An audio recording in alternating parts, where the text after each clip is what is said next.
Hola, ¿cómo están? Estamos de vuelta en un nuevo video de este canal, Cristian Teorías y Teología, Teología Cristiana, Teología Bíblica, Teología Arminiano-Wesleyana, Vida Cristiana y todo lo que te pueda servir para tu crecimiento a la imagen de Jesucristo. Ahora voy a presentar un tema que tiene que ver con una práctica que las iglesias wesleyanas, o por lo menos las iglesias de Santiago, la iglesia de Santiago a la cual yo pertenezco, considera bíblica y parte de el llamado que hace Dios a su servicio en las Escrituras y a lo largo de la historia de la Iglesia de Cristo por estos 2000 años a servirlo a Él. Estoy hablando del ministerio de la mujer. Estoy hablando de la ordenación ministerial de la mujer, del oficio pastoral de la mujer, del oficio profético o de la predicación de la mujer y del oficio misionero o evangelístico de la mujer. Hay un grupo bastante grande de denominaciones cristianas que consideran que la ordenación al ministerio de las mujeres es algo antibíblico, es algo que choca con la posición expresa del apóstol Pablo y de otros textos que están en las Escrituras que hablan o manifiestan la no participación ministerial de la mujer en la iglesia de Cristo. Que la mujer debe estar callada. Obviamente, muchos van a decir, bueno, la mujer puede enseñar en su casa, puede enseñar en los ministerios de escuela dominical o escuela bíblica, puede enseñar a los niños, puede enseñar a otras mujeres, pero no pueden estar a cargo de ministerios, no pueden estar a cargo de obras, no pueden predicar muchas veces, no pueden ser ordenadas. Bien, esta postura acerca de el no ministerio de la mujer es aceptado por una gran mayoría de iglesias reformadas, iglesias presbiterianas, hermanos libres, etc. Obviamente estamos los que vemos en las Escrituras y en la práctica de la iglesia a lo largo de los siglos que la ordenación al ministerio de la mujer es algo que viene desde Jesús y que el apóstol Pablo y otros apóstoles respaldaron, ¿sí? A pesar de textos que al parecer de forma evidente, o parece que es evidente, están en contra del ministerio o la ordenación de la mujer. Bien, yo voy a expresar la posición de la iglesia en la cual sirvo al Señor como pastor, la iglesia del Nazareno, y después voy a hacer una fundamentación bíblica teológica acerca del ministerio de la mujer o el llamado de la mujer o la ordenación de la mujer o la posibilidad que la mujer tiene desde las Escrituras para recepcionar el llamado de Dios y que Dios llama a mujeres, ¿sí?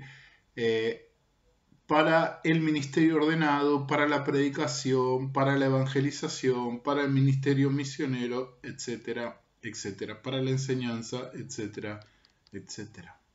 Y no solo para ministerios diaconados de servicio, como pasa en algunas iglesias protestantes, evangélicas, o en la iglesia católica, que no se reconoce el sacerdocio de las mujeres. Bien, como siempre, si te gustan estos videos, si te gusta este video en particular, pon un like y compartilo porque lo necesitamos bastante en este canal. Y también, si no te gusta, pon un dislike. Por favor, llename de dislike, pero llename de dislike. Si te gusta, llename de likes, y si no te gusta, llename de dislike, pero necesito que se pueda mover en el algoritmo este canal. Así que te animo, y si estás en contra, poné ahí toda la batería de argumentos en contra del ministerio de la mujer, de la ordenación de la mujer, del ministerio pastoral de la mujer, ponelo ahí. Si estás a favor, poneme ahí por qué estás a favor. Si no sos de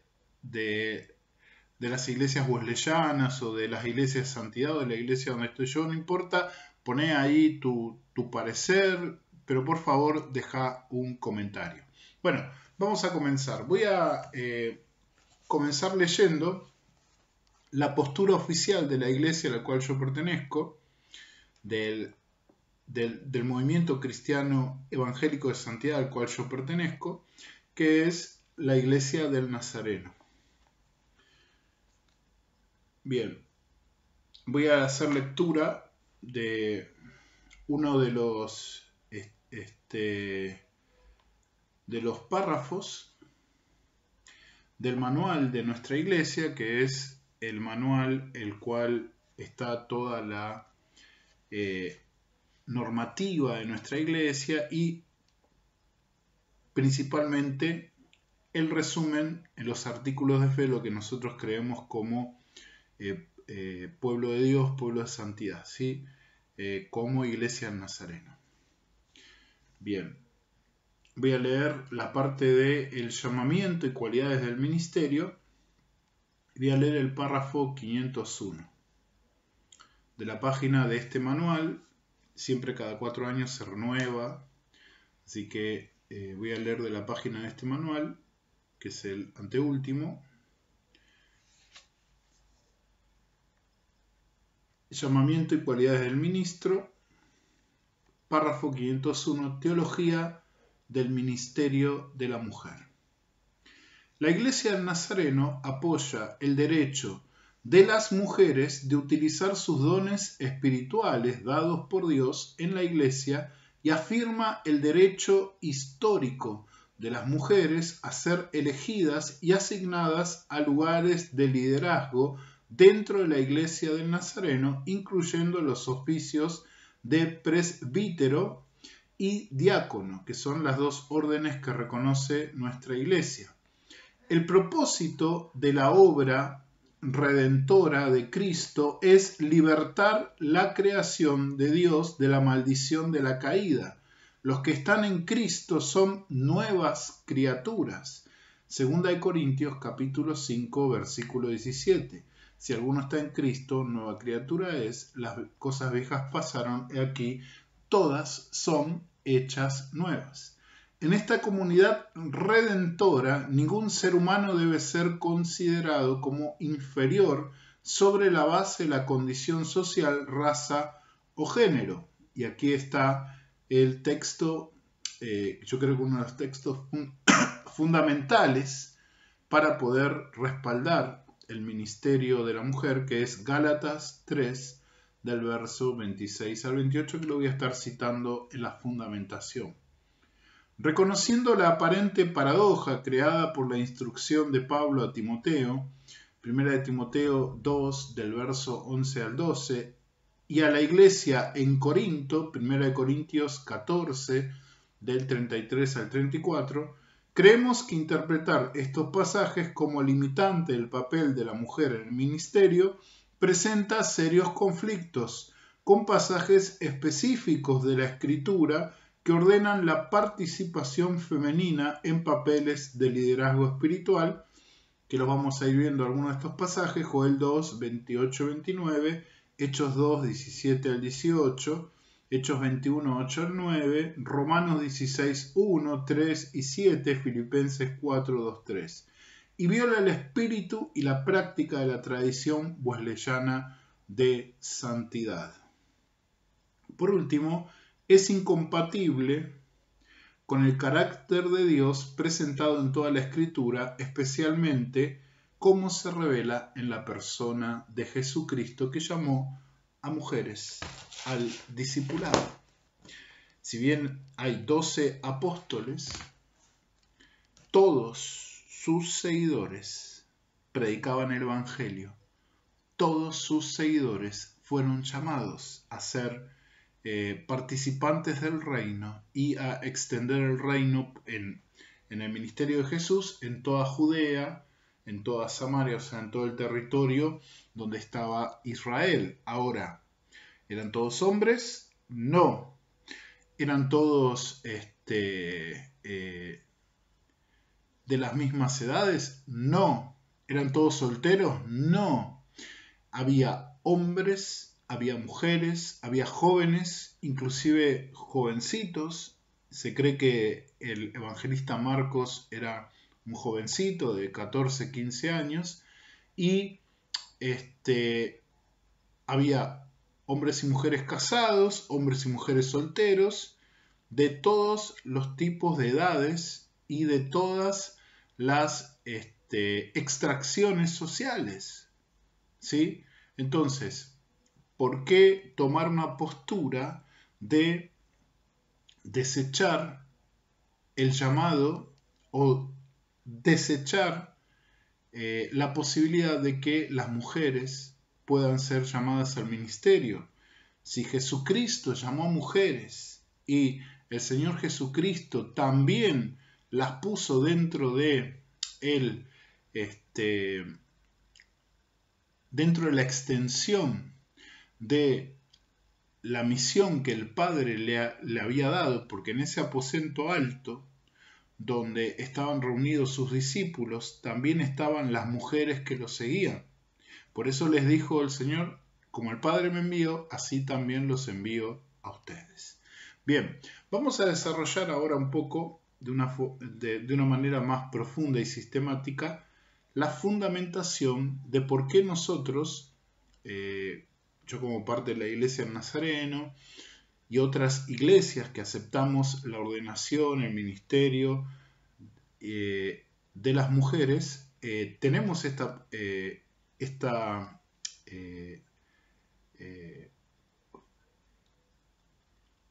postura, ¿no? ¿Por qué vemos en las Escrituras que Dios no rechaza el llamar o que sean llamadas las mujeres o que participen las mujeres en el ministerio de su iglesia? Bien. Vamos a comenzar.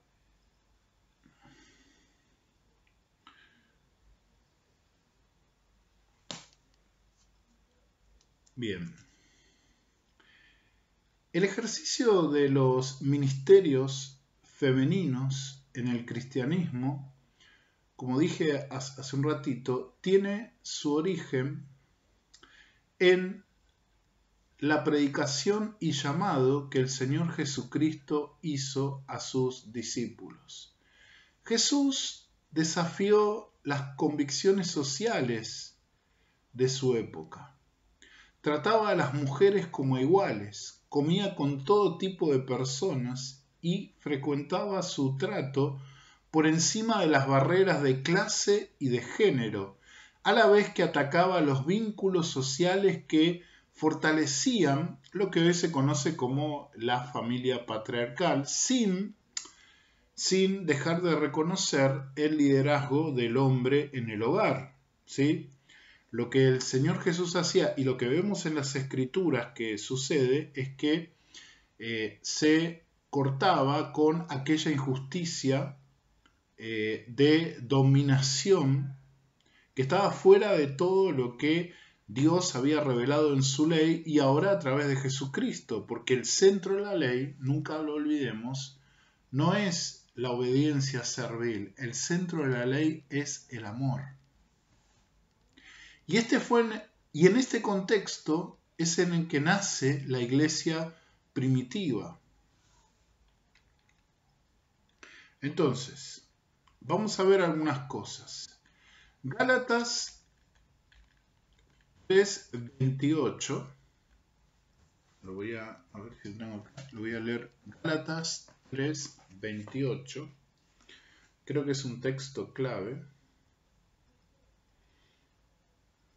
Gálatas 3:28 dice: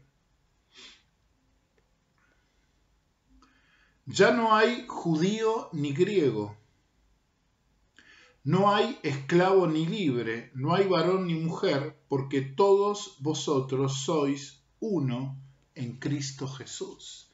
Fíjense lo revolucionario que es el apóstol Pablo, guiado por el Espíritu Santo, en afirmar que estos vínculos opresivos muchas veces, como la esclavitud, como el hecho de dejar a la mujer a un lado por ser mujer, se corta, desaparecen en esta nueva esfera que es la vida en Cristo Jesús. Este nuevo cuerpo que es la iglesia, este nuevo pueblo de Dios que es la iglesia de Cristo. Vamos a el Antiguo Testamento, ¿no? Que muchas veces se utiliza también como fundamento para denostar el ministerio y llamado de las mujeres. En la profecía de Joel habla de el derramamiento del Espíritu sobre toda carne, y yo quiero que la leamos un poco. Está en contexto en Hechos capítulo 2, pero vamos a leer Joel capítulo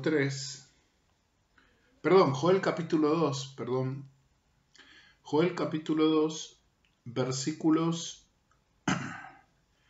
28 y 29. Quiero que tomes nota de las aclaraciones de género que hace el texto. Joel 2, 28 y 29 dice: y después de esto derramaré mi espíritu sobre toda carne. Esta primera parte del texto nos habla de que el Espíritu Santo se derramaría sobre todos, sobre toda carne. Y profetizarán. ¿Quiénes profetizarán? Vuestros hijos y vuestras hijas. No dice vuestros hijos. No habla solo de los hombres, sino que hablan que las mujeres iban a profetizar. Ahora, alguien me puede decir que está en contra de la ordenación y el ministerio de las mujeres, puede decir, bueno, pero había profetisas en el Antiguo Testamento. Sí, había profetisas en el Antiguo Testamento, pero el contexto profético en el cual Joel está expresando esta profecía no es en su tiempo, sino que es en el futuro, en un futuro en el que el Espíritu Santo iba a ser derramado sobre toda carne e iba a aparecer un pueblo en el cual iban a surgir funciones proféticas tanto en los varones como en las mujeres de forma igual, de forma igualitaria. Tanto en varones como en mujeres. No habría solo algunas mujeres como vemos en el Antiguo Testamento, sino que habría varones que tendrían el don de profecía y el oficio profético y mujeres que tendrían el don de profecía y el oficio profético en todo su sentido. No solo en el sentido de hablar cosas que han de acontecer en el futuro, mensajes de Dios para el futuro, no, en el profetizar en el contexto de el Nuevo Testamento. ¿Cuál es el contexto del Nuevo Testamento, de la profecía en general? Primera de Corintios, capítulo 14, creo que el verso 3. Primera de Corintios, después vamos a volver a esto. Primera de Corintios capítulo 14, verso 3. Pero el que profetiza habla a los hombres para edificación, exhortación y consolación. Esta también es la tarea del predicador. Esta también es la tarea del pastor o del evangelista. Edificar, exhortar y consolar. Entonces vemos que en Joel va a haber, después del derramamiento del Espíritu, va a haber oficios proféticos, tanto en los hijos como en las hijas. Vuestros ancianos soñarán sueños y vuestros jóvenes verán visiones. Y también sobre los siervos y las siervas derramaré mi espíritu en aquellos días. Obviamente tenemos que tener en cuenta que el cumplimiento de Joel capítulo 2 del versículo 28 al 29 es un cumplimiento parcial, porque la profecía se ha de cumplir en forma plena en la consumación del día del Señor, cuando el Señor Jesucristo venga, ¿sí? En su segunda venida. Pero tenemos evidencia bíblica, el texto bíblico nos dice que gran parte de esta profecía se cumplió en el Pentecostés. ¿Por qué? Porque había discípulas de Cristo presentes en el día de Pentecostés, que habían recibido la encomienda de Jesucristo y ahora eran capacitadas y autorizadas por el mismo Espíritu para llevar a cabo la obra de extender el mensaje del reino por Israel y por todas las naciones. Y esto está evidenciado en el libro de los Hechos. Hechos capítulo 2.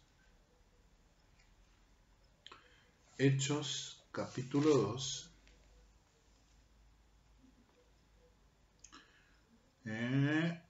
Hechos capítulo 1.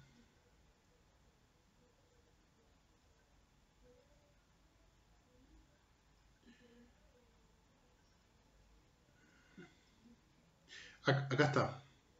Hechos capítulo 1, del 13 al 14, que dice: y entrados subieron al aposento alto, donde moraban Pedro y Jacobo, Juan, Andrés, Felipe, Tomás, Bartolomé, Mateo, Jacobo hijo de Alfeo, Simón el celote y Judas, hermano de Jacobo. Y fíjate el verso 14 lo que dice: todos estos perseveraban unánimes en oración y ruego con las mujeres, y con María, la madre de Jesús, y con sus hermanos. En el momento de Pentecostés estuvieron las mujeres, no sé si todas, pero las mujeres, la mayoría de las mujeres que sirvieron a Jesús, que acompañaron a los discípulos, que seguramente predicaron el Evangelio y hablaron a otros y a otras y recibieron el Espíritu Santo, lo mismo que los discípulos. Si ellas recibieron el mismo Espíritu Santo que Jesús había prometido para empoderar a su iglesia, para llevar adelante el mensaje para llevar adelante la gran comisión de llevar el mensaje de Cristo a todas las naciones, ¿por qué las mujeres estarían excluidas? Las mujeres de la iglesia primitiva y las mujeres de hoy estarían excluidas del ministerio, ya sea evangelístico, de enseñanza, pastoral, misionero. ¿Por qué estarían excluidas? Si el Espíritu Santo se derramó sobre ellas, si no fue un error de cálculo de parte de Dios, si entraban dentro del plan, ¿por qué estarían excluidas? Bien, vamos a continuar.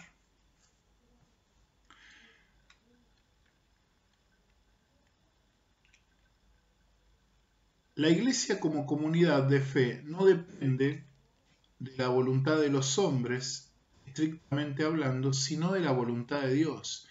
Es una realidad escatológica que la iglesia, sobre todo, es el cuerpo de Cristo, y este cuerpo está formado por todos los creyentes bautizados y recibidos con todo y sus hijos e hijas, como lo vimos en la profecía de Joel capítulo 2. Bien. Si la iglesia es el cuerpo de Cristo, ¿es plausible excluir a alguno de sus miembros? ¿Podremos excluir de los ministerios de la iglesia a una parte del cuerpo de Cristo que son las mujeres? Si nos atenemos a este razonamiento, no es posible hacer un lado a las mujeres de la gracia de ser ordenadas, de reconocer el llamado ministerial que Dios está haciendo a través de la iglesia.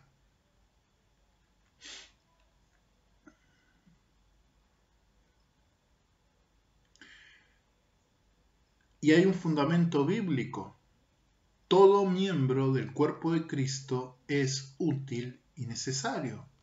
Primera de Corintios, capítulo 12, versículo 21, nos da este principio de no exclusión. 12:21 dice: ni el ojo puede decir a la mano, no te necesito, ni tampoco la cabeza a los pies, no tengo necesidad de vosotros. Fíjense que para Pablo era un principio fundamental que todo el cuerpo de Cristo pueda funcionar de manera que Dios sea glorificado y el Evangelio pueda ser extendido, pero todo el cuerpo de Cristo. Por ende, la iglesia no depende de los hombres que son parte del cuerpo de Cristo, sino de los hombres, las mujeres, los niños, los jóvenes, todos aquellos que han sido transformados y cambiados por Cristo son parte del cuerpo y son útiles en el cuerpo de Cristo. Bien, podemos ver que Gálatas 3:28 era parte de una fórmula prepaulina. El apóstol Pablo la retoma a propósito de su carta a las iglesias de Galacia.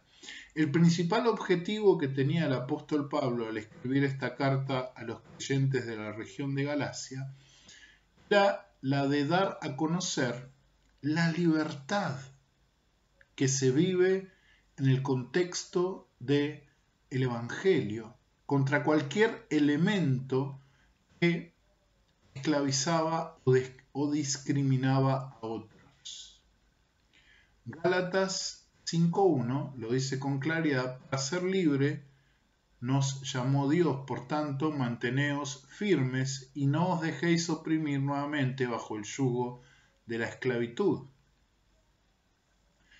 Había llegado a conocerse a Gálatas como la carta de la libertad cristiana. Los creyentes de la región de Galacia habían escuchado de la doctrina del apóstol, pero tiempo después llegaron a esa región emisarios de cristianos judaizantes que los instruían a cumplir los mandamientos de la ley, además de, o no los mandamientos, sino las tradiciones de la ley judía, además de tener fe en Cristo Jesús. El apóstol Pablo llega al grado de llamarlos insensatos allí en el capítulo 3, versículo 5 de la carta a los Gálatas, por no haber entendido las enseñanzas cristianas que él mismo les había dado. En esa carta el apóstol muestra el significado del Evangelio de Cristo, que implica que la obediencia a las normas de la ley judía habían sido superadas por la gracia en Cristo Jesús, o cumplidas de tal modo que la plenitud en Cristo Jesús hacía que no era necesaria la obediencia puntual a las normas y leyes judías. El problema de la iglesia de Galacia era que los cristianos judaizantes no estaban de acuerdo con la igualdad entre las distintas realidades religiosas, políticas y sociales. Por supuesto, la igualdad entre mujeres y varones. Por eso, el apóstol Pablo insiste que toda desigualdad debe ser superada en la persona de Jesucristo. Esta carta de la libertad entiende la libertad como un objetivo y un fin. El término griego eleuteria es el concepto teológico central que resume la situación de varones y mujeres en la nueva comunidad que es la Iglesia. Pablo se propone manifestar la abolición de las distinciones religiosas entre judíos y gentiles. En Cristo han superadas estas diferencias sociales, ¿no? Cuando habla, por ejemplo, de los esclavos y los libres. Culturales, ya no hay judío ni griego, y de género, por tanto no hay varón ni mujer. Este principio del Evangelio es un principio de igualdad que fundamenta el ministerio ordenado de las mujeres. Todos los seres humanos sin distinción tenemos derecho a gozar de la gracia si la aceptamos, si la recibimos, ¿sí? De sus privilegios y responsabilidades. El libro de Gálatas hace énfasis al mostrarnos que las desigualdades entre las personas por su raza, color de piel, situación económica o género, es decir, varón y mujer. Cuando me refiero a género no estoy hablando de otra cosa, sino los dos únicos géneros que acepta la enseñanza teológica de la Biblia, que es varón y mujer y nada más, que estas desigualdades tienen que ser superadas. Gálatas 3:28 es un argumento fuerte que da la idea de la novedad de vida en la cual vivimos como hijos de Dios a través de la redención en la sangre de Jesucristo. Ahora, este pasaje es cierto que se refiere a toda la vida de la Iglesia, es el cuerpo de Cristo. Este pasaje se refiere a la salvación, pues en Cristo todas las cosas son hechas nuevas. Nuestra cultura es transformada por el Evangelio, por la nueva manera de vivir en Cristo Jesús, y en Él todos y todas hemos sido renovados. La carta a los Gálatas tiene por objeto defender este punto de vista. No es la circuncisión o la incircuncisión lo que importa, sino la nueva creación, el nuevo estadio de vida. Si el rito principal de iniciación no era la circuncisión, sino el bautismo, las mujeres podían convertirse en miembros plenos del pueblo de Dios, con los mismos derechos y deberes que los hombres. Esto trae un cambio fundamental, no solo en su situación ante Dios, sino en su posición y función socio-eclesial. El cristianismo, en este sentido, nace siendo incluyente, a diferencia de la religión judía, en donde se pertenecía por lazos consanguíneos, y en el caso de los varones eran el pueblo de Dios por la circuncisión. Ahora en el cristianismo se forma parte del pueblo de Dios solo por el pasar por las aguas del bautismo, dado que, según lo que pudimos ver, no hay ninguna diferencia en el papel de la mujer en el cristianismo, ¿no? Bien. Los privilegios masculinos ya no eran válidos para los nuevos cristianos en la medida en que los varones renunciaban a la exclusividad de algunos privilegios de religión. Los gentiles y por supuesto también las mujeres podían ejercer distintas funciones de autoridad en la naciente iglesia. El apóstol Pablo habla en esta carta sobre la justificación por la fe, la cual es una puerta que da la posibilidad o abre la posibilidad a la libertad donde ya no hay discriminación por género, raza o cultura.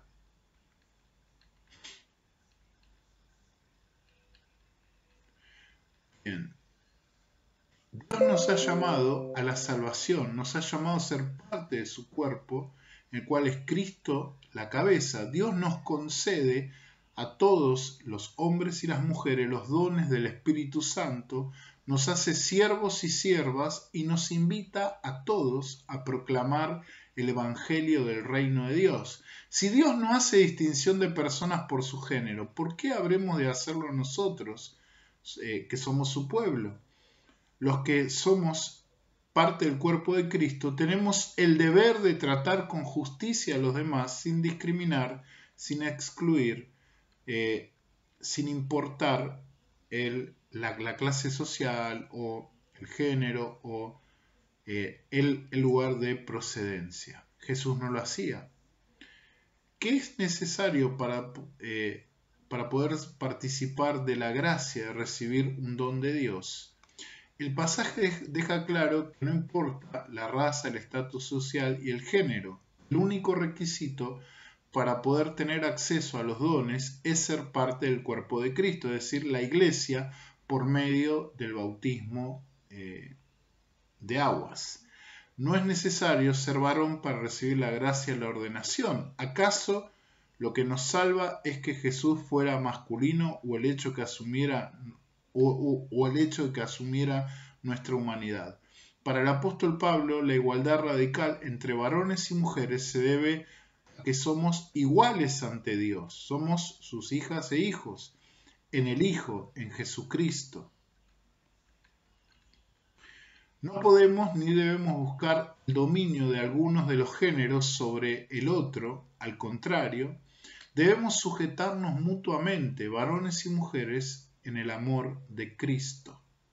Como dice Efesios 5:21, someteos unos a otros en el temor de Dios. Después de que Pablo desarrolla la sujeción de la mujer, el deber del amor, de dar amor del hombre hacia la mujer, de honra de los hijos hacia los padres y de paciencia de los padres hacia los hijos, Pablo resume todo eso en esta orden magistral que es la de someternos unos a otros en el temor del Señor. O sea que el hombre también debe someterse a su mujer, en el contexto en que Pablo explica ese mandato, ¿no?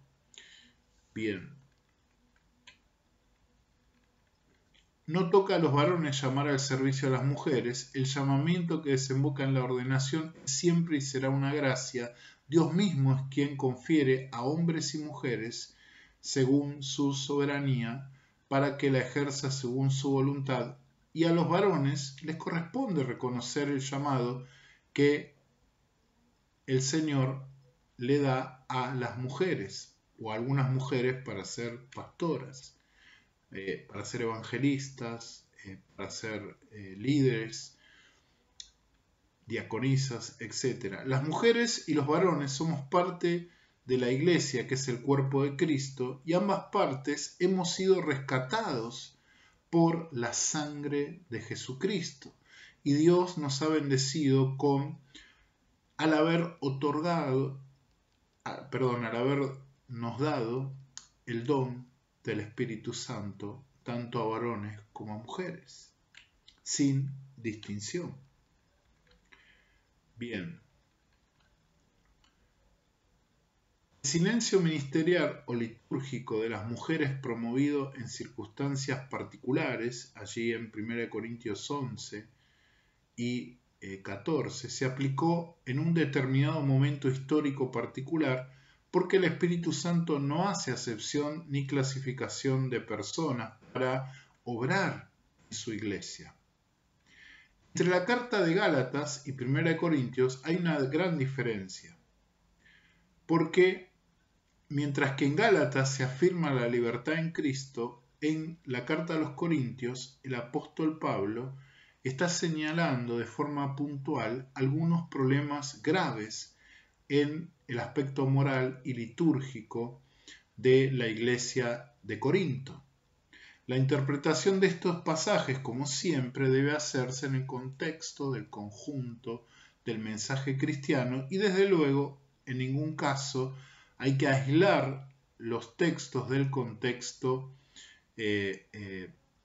general del mensaje del apóstol Pablo, en este caso, hacia la iglesia. Pablo sostiene allí en 1 Corintios 11:3, lo voy a leer,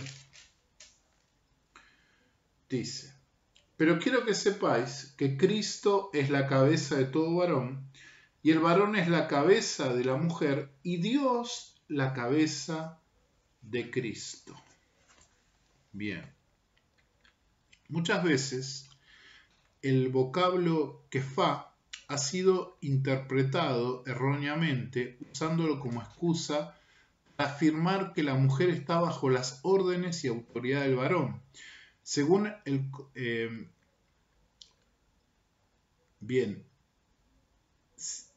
el contexto del Nuevo Testamento, kefá es aquel quien ama hasta el grado de dar la vida por otros. Es quien sirve en amor, es el que muestra un amor sacrificial. Cuando habla de kefá, la cabeza, es el término griego que se utiliza allí, kefá, cabeza, no está hablando de esa posición de dar órdenes, de sujetar. Está hablando de aquel que sujeta, pero lo hace a través del ejemplo, de la honra y por sobre todo del amor.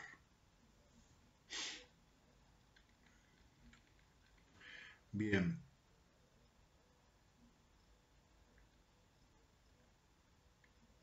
Después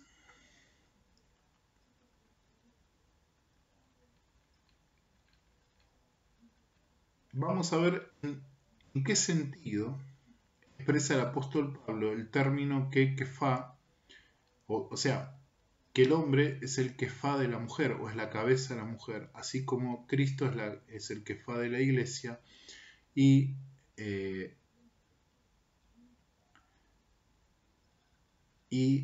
Dios es el kefá de Cristo.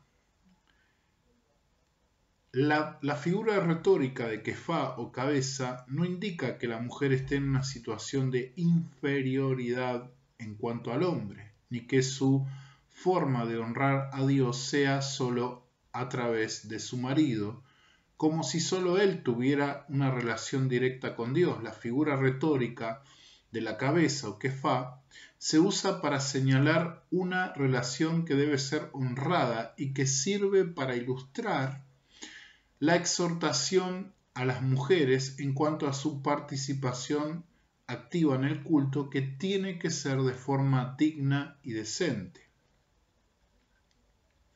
Bien, kefá se usa metafóricamente en el Nuevo Testamento en una variedad de situaciones que le dan cierta flexibilidad conceptual, pero siempre incluye la idea de servirle al cuerpo. Es posible también que kefal signifique origen. Hay un comentarista que dice, cada una de las 9 veces que aparece el término kefal, significa por lo menos 3 veces origen, 3 veces cabeza, allí en el versículo 3, en el 4, 5 y 7, y 3 veces el conjunto de la persona, 4, 5 y 10.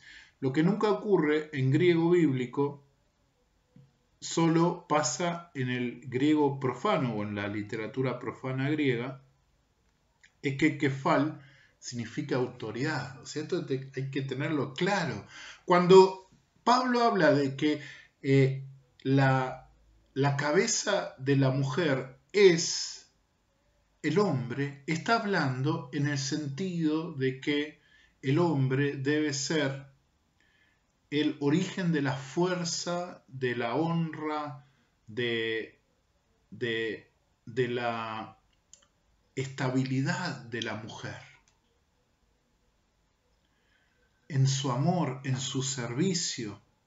Porque acordate que en Efesios, uno de los mandatos que tenemos los hombres casados es el de amar con todo nuestro ser, de forma sacrificial, como Cristo amó a la iglesia y se entregó por ella, amar a nuestras esposas, a nuestras mujeres. Y en este sentido está hablando el apóstol Pablo cuando usa el término kefal, de cabeza.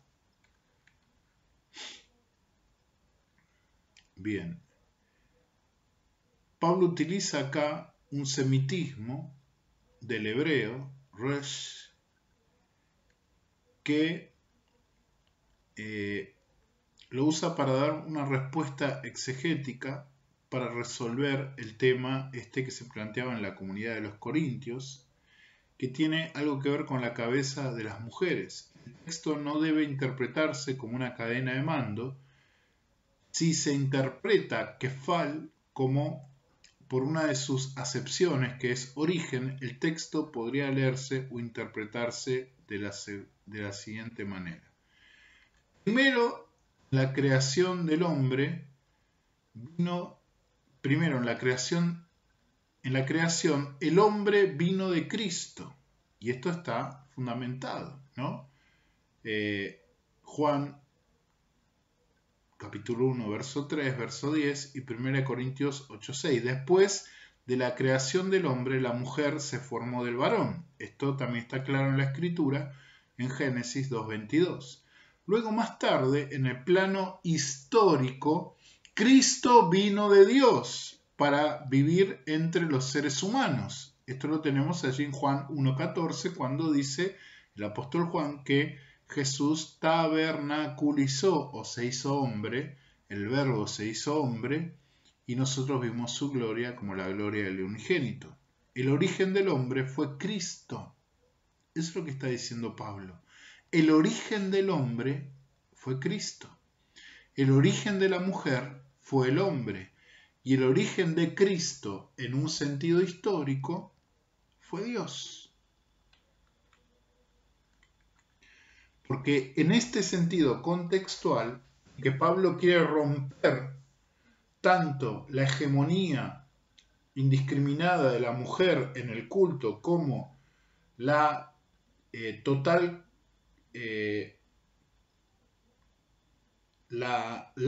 sumisión de la mujer bajo el poder del hombre, Pablo está mostrando cuál es el orden natural, de dónde viene cada uno y a qué tiene que atenerse cada uno de los que son participantes en el contexto de la iglesia que está presentando Pablo: Cristo, el hombre masculino, la mujer y Dios.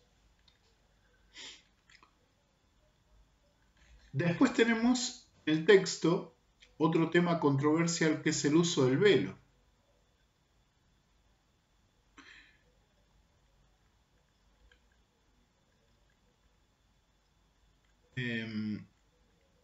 Que en todo el texto, que en todo el pasaje no se usa nunca la palabra kaluma, velo.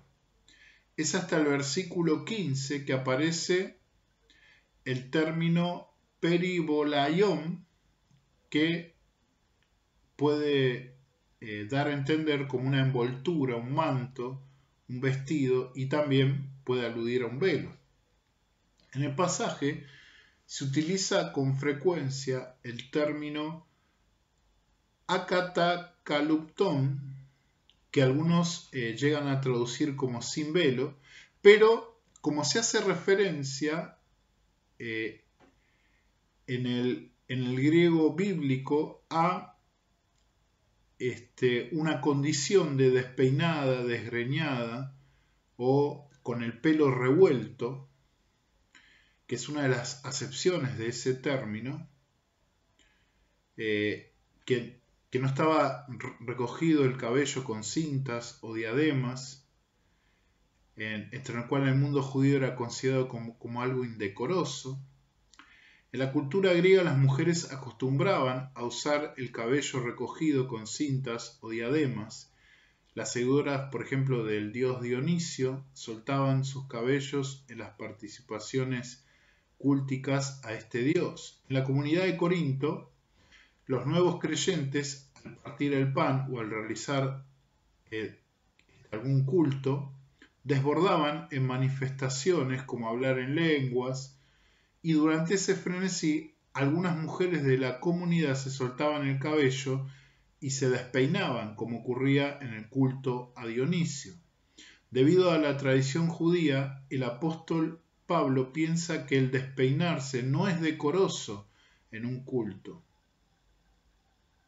En cuanto a las expresiones de glosolalia, Pablo manifiesta, si no sirven para edificar a la iglesia, no deben ponerse por encima de la predicación de la palabra. En cuanto al velo, es necesario comprender que era una costumbre de las mujeres judías, también greco-romana, ya que para las mujeres griegas era más decente salir a la calle con la cabeza velada. Las solteras no usaban velo, las concubinas lo podían usar, pero no en presencia de la primera esposa, y las de clase alta lo usaban en público. Las prostitutas y esclavas nunca lo usaban, las sacerdotisas del templo tampoco. Las mujeres casadas usaban velo como señal de decencia para ser objeto de respeto frente a los demás hombres, ya que al usarlo, según las costumbres griegas, se dignificaban a sí mismas y tenían la autoridad de participar en el culto a los dioses. En este contexto, tiene que entenderse que el velo es una forma de expresión cultural, era un atuendo apropiado en todo tipo de acto público que denotaba el estado civil de las mujeres. Por ejemplo, hoy pasa con el velo musulmán, ¿no? Que derivó de, como expuse hace un ratito, de una cuestión cultural a una cuestión religiosa, cuando en realidad siempre fue una cuestión cultural. Y debemos entender este pasaje de acuerdo a ese contexto cultural en el cual se engloba lo que está describiendo el apóstol Pablo allí en 1 Corintios 11.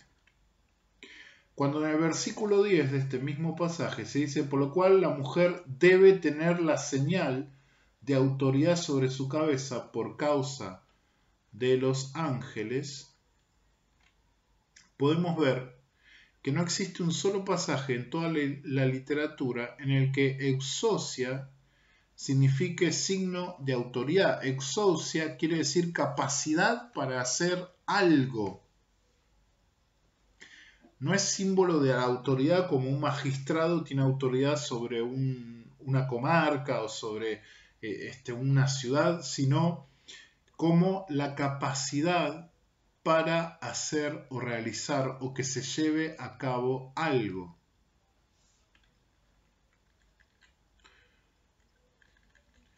Dando a entender, el apóstol Pablo quiere hablar o quiso decir que la mujer tenga libertad sobre su cabeza, es decir, control sobre sí misma.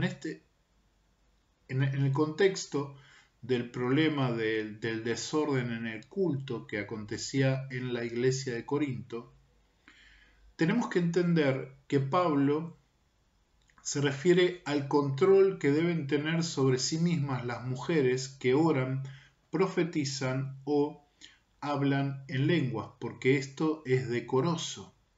La exousia del creyente es la libertad de acción, porque la ley como prohibición y las limitaciones han sido eliminadas por el acontecimiento del Espíritu Santo dándonos libertad, la libertad gloriosa que solo se encuentra en Cristo Jesús, es decir, en un corazón transformado por nuestro Señor Jesucristo.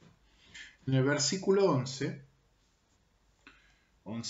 pero en el Señor ni el varón es sin la mujer, ni la mujer sin el varón. El apóstol afirma como parte de la conclusión del pasaje de la igualdad entre el varón y la mujer, que ambos son codependientes. Que el varón, por más posición que tenga en cuanto a Dios, no puede ser lo que es sin la mujer. Y la mujer no puede ser sin lo que es sin el varón.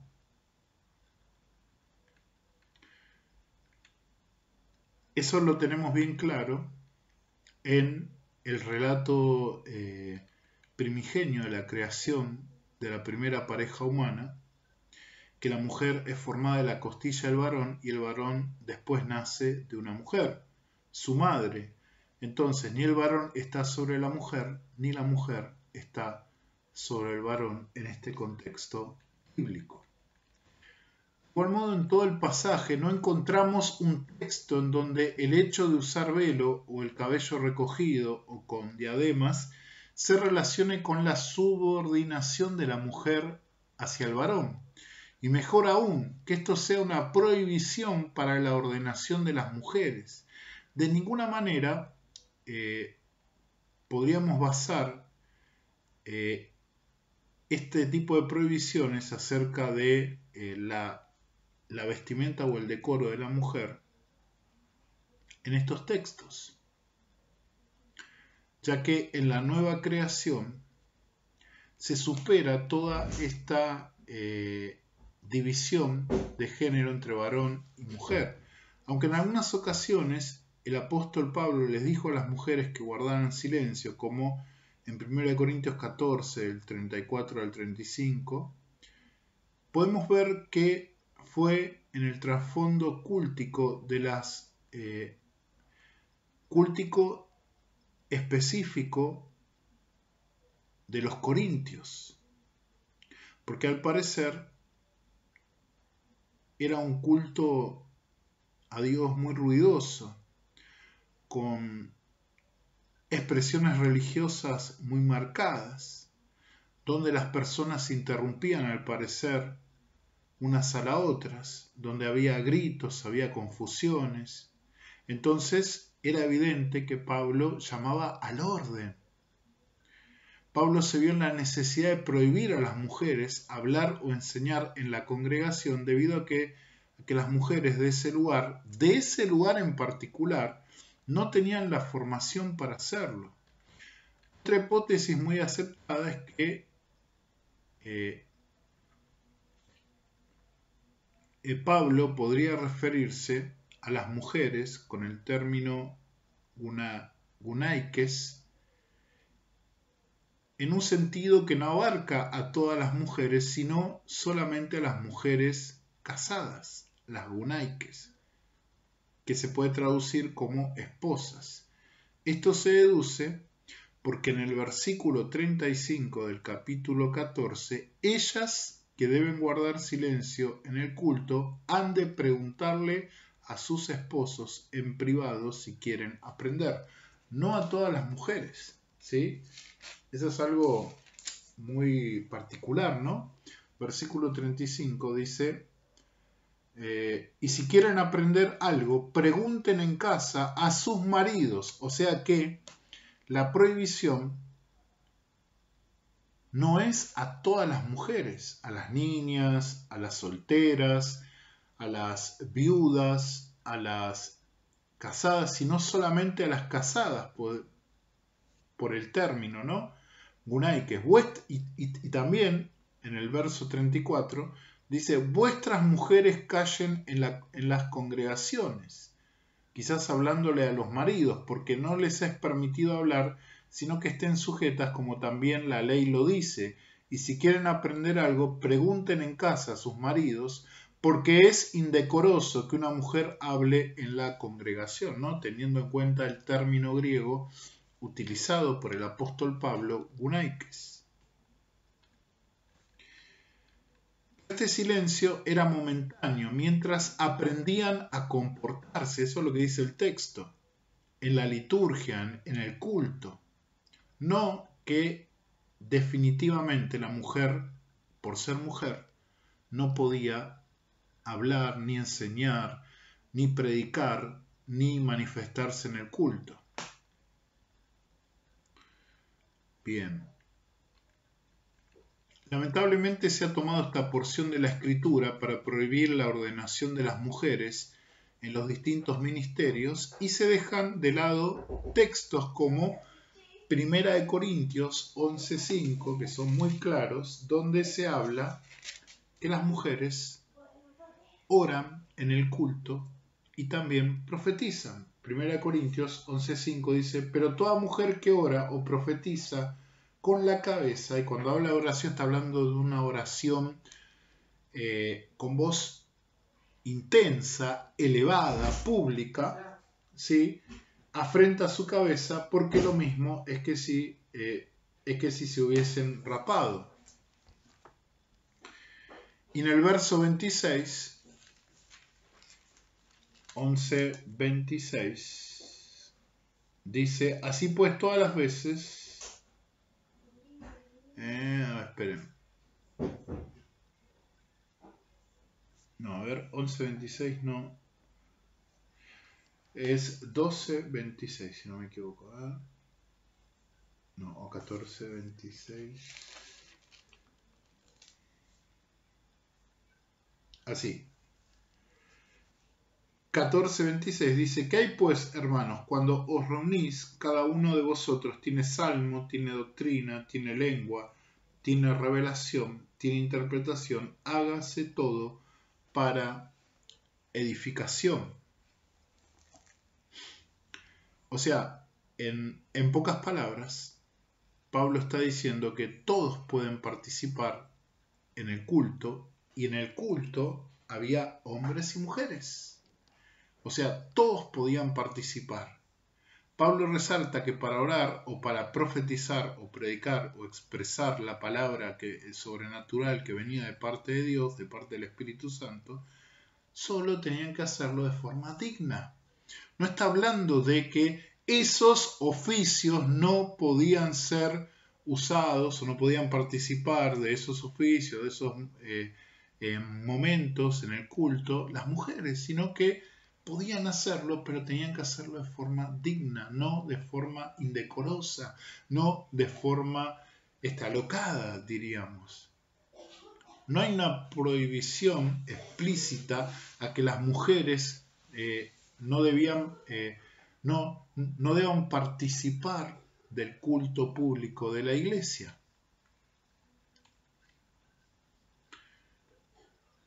Bien. Vamos a ver un caso que habla acerca del ministerio explícito de las mujeres. ¿Sí?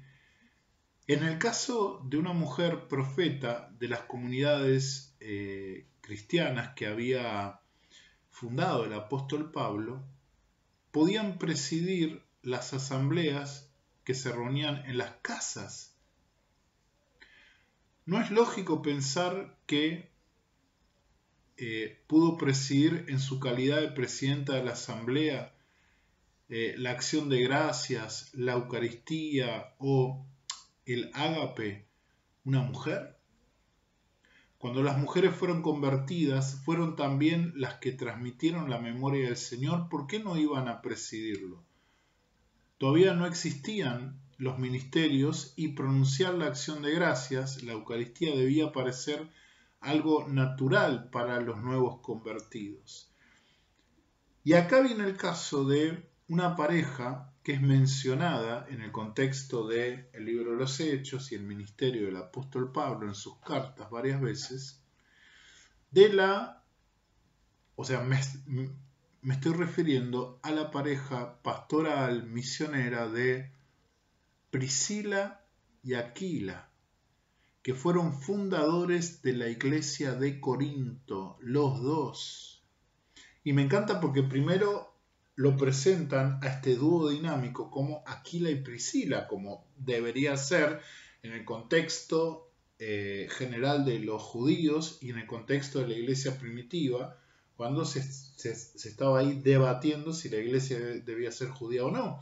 Era común que se presentara esta pareja ministerial como Aquila y Priscila, ¿no? Como si fuera Aquila el que llevaba adelante las riendas y Priscila la que acompañaba.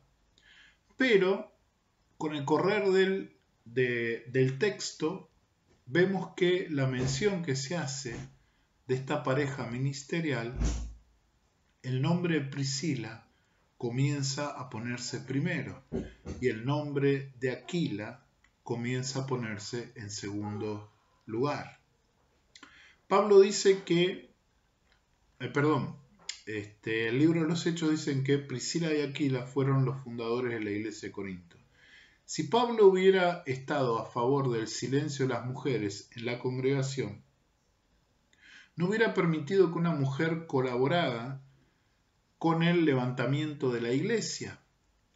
Pablo estaba a favor de los ministerios femeninos, llamó a las mujeres amigas sustentadoras de la obra, apóstolas, y esto está en Romanos 16, que también es un texto muy controversial, porque para muchos que no están a favor del ministerio de las mujeres, Romanos 16,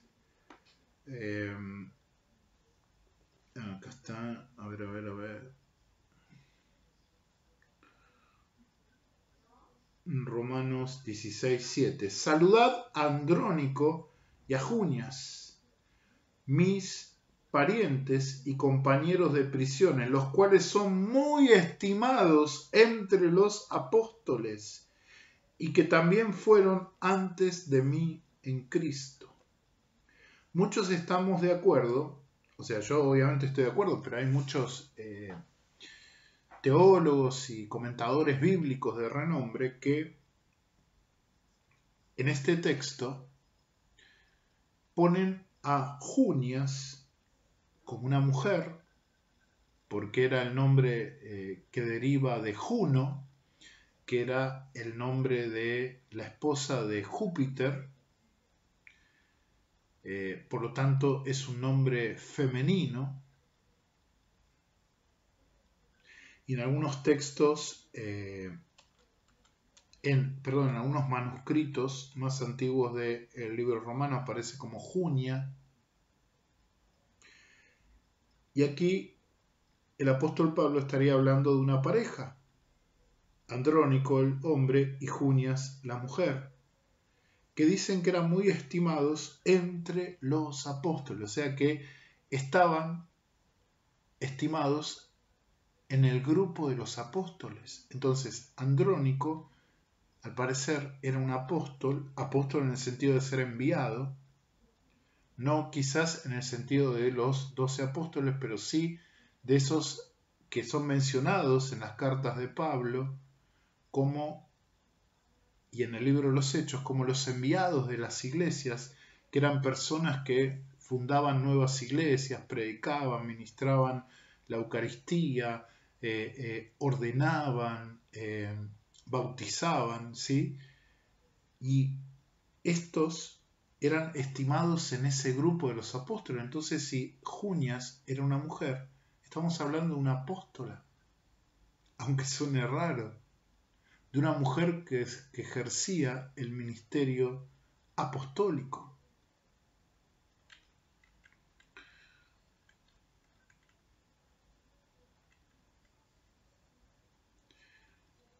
Bien.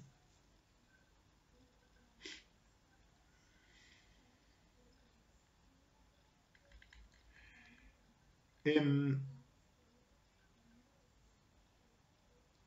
el versículo 34, el apóstol Pablo, volvemos a 1 Corintios 14, usaba la palabra sujetas, aunque no se menciona a quién deben estar sujetas. Tal vez se refiere a que las mujeres tenían que estar sujetas al orden en el culto. En el verso 32 les pide lo mismo a los profetas, que estén sujetos ambos, varones y mujeres, para promover un ambiente de respeto, decoro y orden.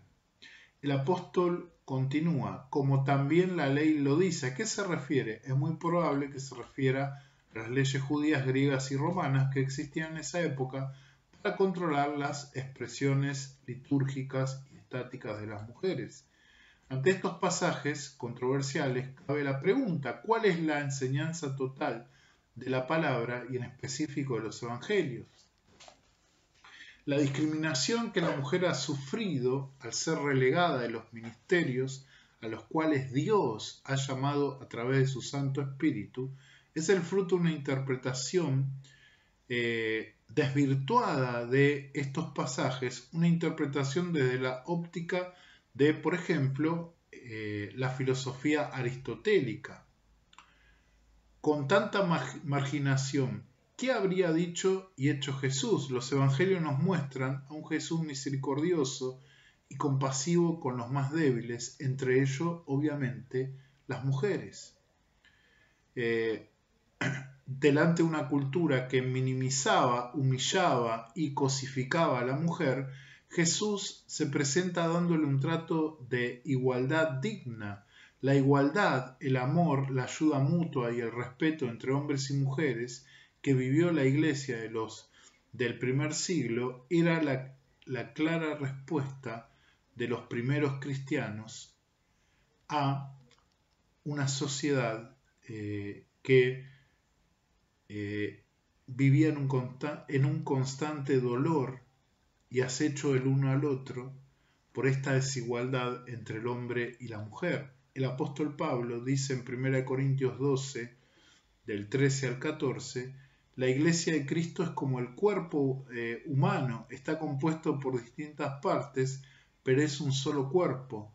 Pero todos fuimos bautizados por el Espíritu Santo para formar una sola iglesia y un solo cuerpo. A cada uno de nosotros se nos dio el mismo Espíritu. ¿Qué pasa cuando a una parte del cuerpo no se le permite ejercer los dones recibidos por el Espíritu? Tenemos entonces un cuerpo que no funciona de la forma a la cual, o en la forma en la cual debe funcionar. Un cuerpo atrofiado cuyos miembros se desarrollan en desproporción. En los versículos 6 y 7 de ese capítulo 12 se nos dice más o menos que se puede servir al Señor de distintas maneras, pero todos sirven al mismo Señor. Se pueden realizar distintas actividades, pero es el mismo Dios quien da a cada uno la habilidad para hacer esas actividades. Cuando el Espíritu nos da alguna capacidad especial, lo hace para que procuremos la edificación de los demás. Cuando una mujer es llamada por Dios para desempeñar un ministerio ordenado en la iglesia y Dios le ha dado ya los dones para servirle, debería ejercerlo con toda libertad, pues es Dios mismo quien la está llamando y no los seres humanos. Ahora, la praxis misionera del apóstol Pablo otorga la misma importancia que Jesús le dio a las mujeres, porque éstas pudieron desempeñar los ministerios que el Espíritu Santo les había encomendado con toda libertad. En ocasiones, como comunidades cristianas, no encarnamos los valores del reino de Dios, entre los cuales se destaca la libertad, la igualdad y el respeto mutuo, como lo hizo Jesús, y se tiende a marginar, en este caso, a las mujeres que son parte del cuerpo de Cristo. Y vemos que nuestro Señor Jesucristo incluyó a las mujeres en su equipo de predicadoras, de fuente de sustento económico para la obra, y las pone como compañeras a la par para llevar el mensaje a los pueblos y aldeas de todo Israel. Y vemos allí a María Magdalena, que entra, y entre ella y con ella otras mujeres que entran en este ministerio de predicación de los discípulos. Tenemos allí Lucas 8, de los versículos 1 al 12.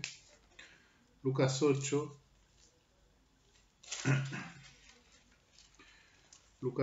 del 1 al 12. Del 1 al 2, dice: aconteció que Jesús iba por todas las ciudades y aldeas predicando y anunciando el evangelio del reino de Dios, y los 12 con él, y algunas mujeres que habían sido sanadas de espíritus malos y de enfermedades, María, que se llamaba Magdalena, de la cual habían salido 7 demonios. Después se menciona a Juana, mujer de Chuza, intendente de Herodes, y Susana, y otras muchas que le servían de sus bienes. Si vemos acá la morfología del texto, y vemos que el versículo 1 dice que Jesús iba por las ciudades y aldeas predicando y anunciando, fíjate, predicando y anunciando. ¿Qué iba haciendo Jesús? Iba por las aldeas predicando y anunciando el evangelio del reino de Dios, y los 12 con él y algunas mujeres. Y los 12 con él y algunas mujeres. Esa conexión con la palabra y nos dice que tanto los discípulos como estas mujeres participaban del ministerio de Jesús por las aldeas y ciudades, predicando y anunciando el reino de Dios. Por ende, podemos llegar a afirmar que en el contexto del ministerio de Jesús, las mujeres que iban con él no iban calladitas, no iban solo dándole el dinero que necesitaban ellos para las provisiones, no iban solo sirviendo las necesidades de los discípulos y de Jesús, proveyéndole comida, lavándole la ropa. Tal vez alguno pensará que hacían eso. No, hacían lo mismo que hacía el Señor y que hacían los 12. ¿Qué era esto? Predicar y anunciar el evangelio del reino.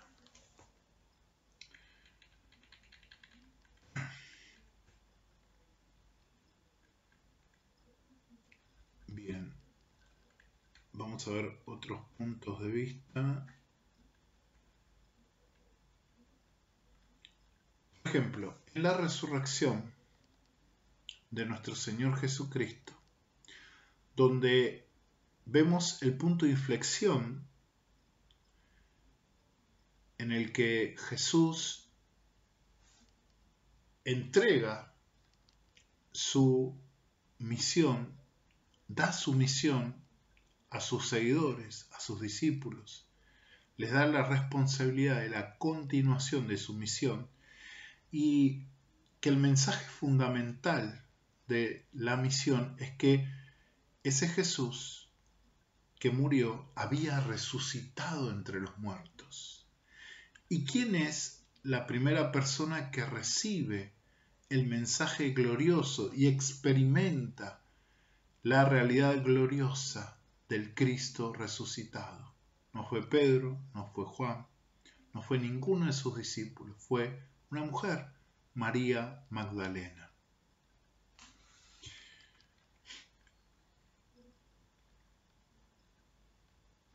Donde ella es llamada, junto con sus discípulos, a proclamar el mensaje del Cristo resucitado. Esto lo tenemos en Juan, capítulo 20.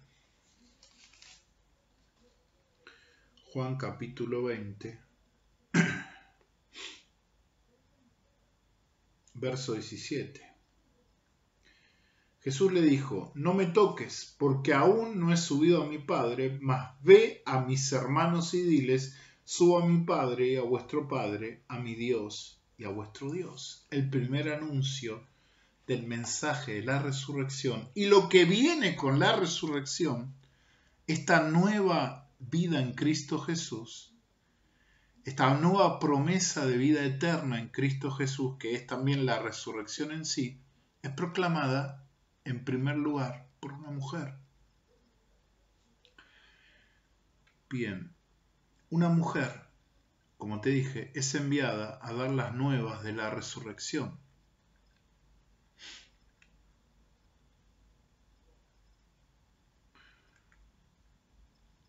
En Hechos capítulo 1, versículo 21-22, se menciona el requisito para ser apóstol: haber acompañado a Jesús desde su bautismo hasta la ascensión.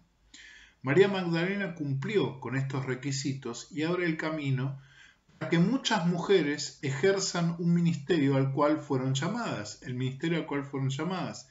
Las mujeres participaron con sus ministerios en la iglesia de los primeros siglos y muchas de ellas fueron nombradas en la lista de los saludos, por ejemplo, Romanos 16, que se redactó más o menos entre el año 56 y 57 después de Cristo.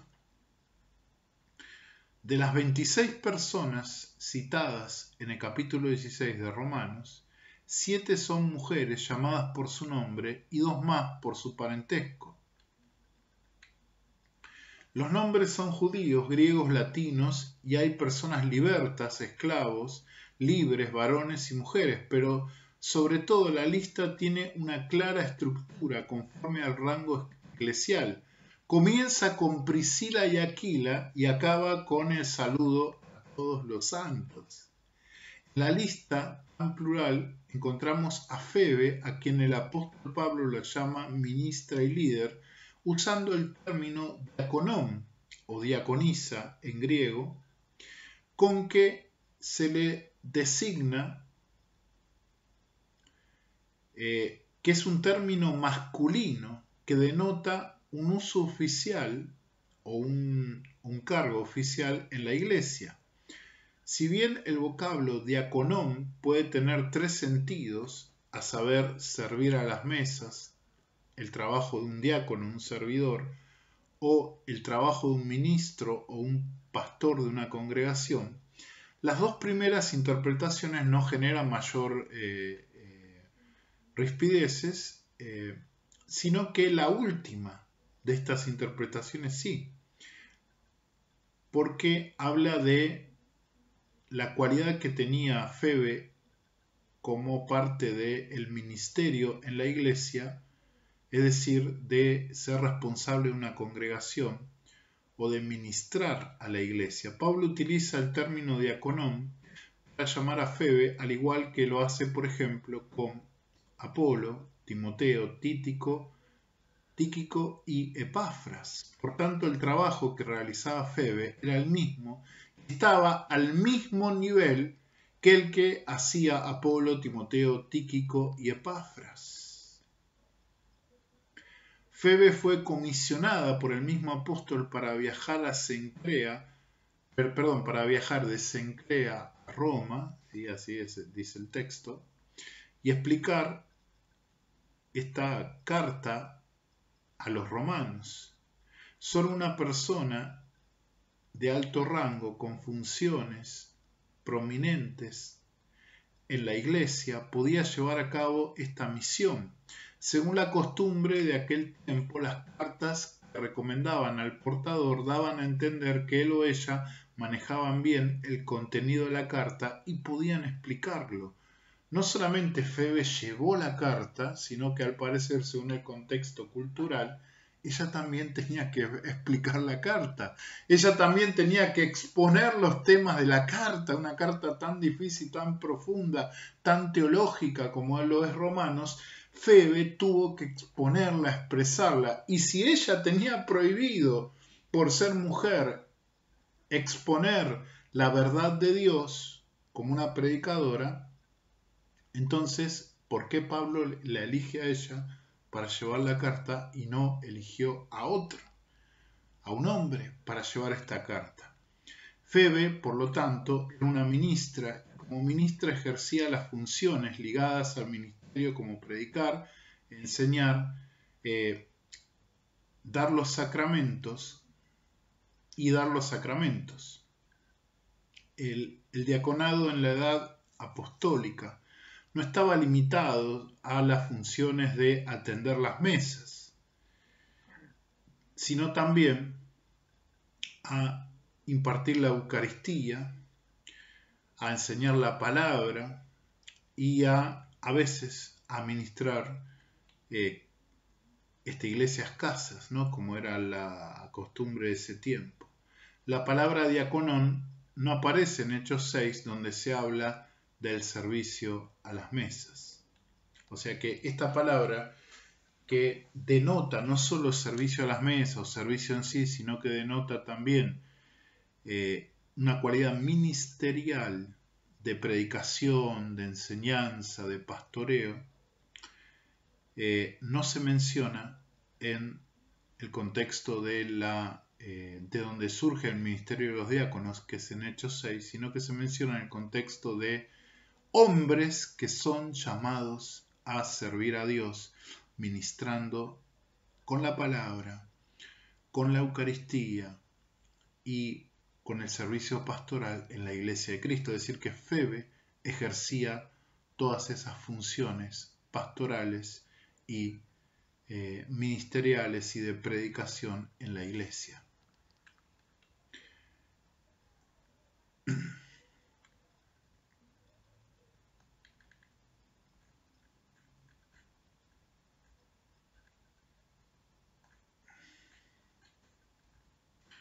Bien, bueno,